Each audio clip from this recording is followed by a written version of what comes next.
Bonjour, je peux Bonjour. vous poser quelques questions. Oui, Est-ce que vous connaissez la psychomotricité? oui, j'en ai déjà entendu parler. Est-ce que vous pouvez me dire une définition simple de la Je psychomotricité? sais pas trop, mais je sais que c'est dans le domaine du paramédical et de la rééducation. Quelles populations sont concernées selon vous? Les enfants et handicapés, je pense. Et pensez-vous que le sport peut faire place, peut être dans la psychomotricité? Oui, je pense. Merci beaucoup. De rien.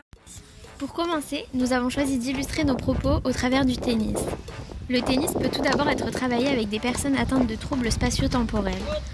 La durée du match influe sur la temporalité, qui varie en fonction des différentes situations, telles que l'anticipation et l'adaptation du placement par rapport à la balle.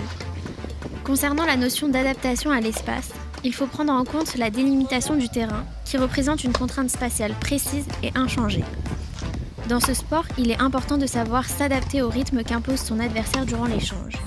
Les mouvements sont répétés dans le temps, ce qui crée un rythme variable dans son intensité, mais aussi dans sa durée.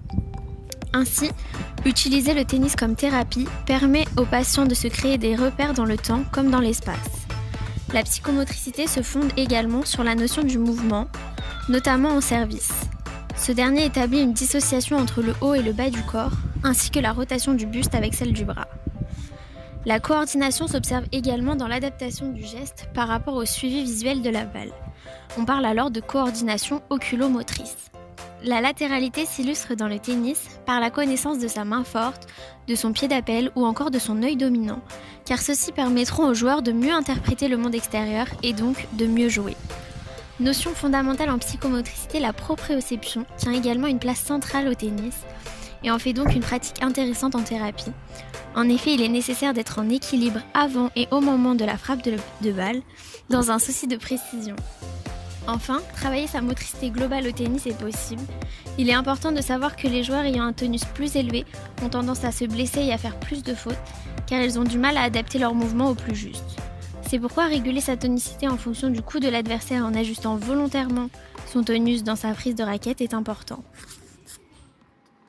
Nous allons à présent parler de la gymnastique artistique, qui est un sport dans lequel on retrouve certaines notions semblables à celles du tennis, mais elles sont travaillées différemment.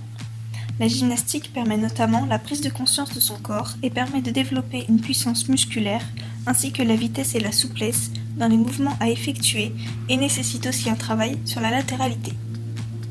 L'espace en gymnastique varie énormément en fonction des différents agrès.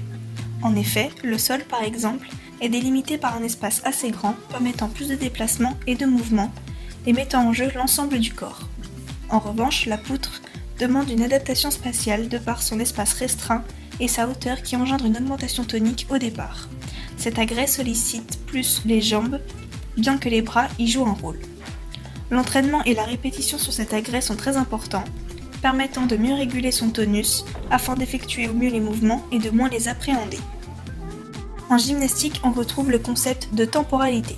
En effet, pour les agrès poutre et sol, le temps est limité. Pour ne pas être pénalisé, il faut donc bien le gérer.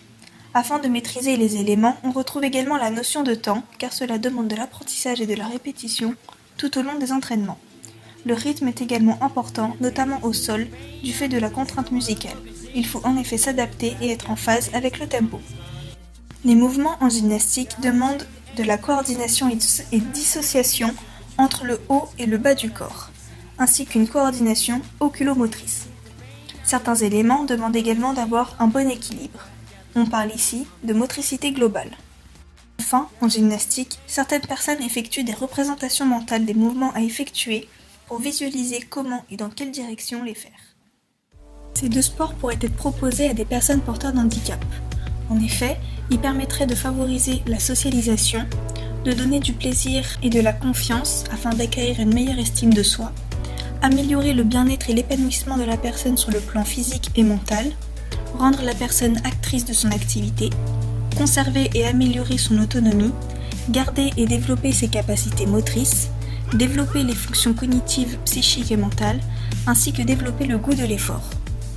Pour tout type d'handicap, qu'il soit moteur, mental, visuel ou auditif, il est possible de trouver des activités adaptées qui permettraient de développer ou améliorer les notions citées précédemment.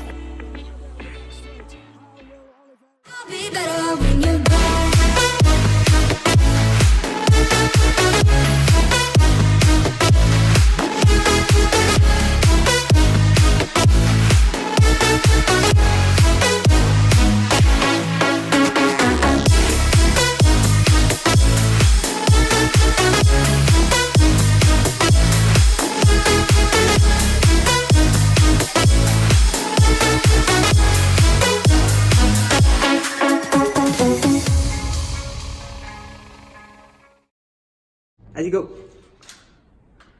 Mais stop. On refait.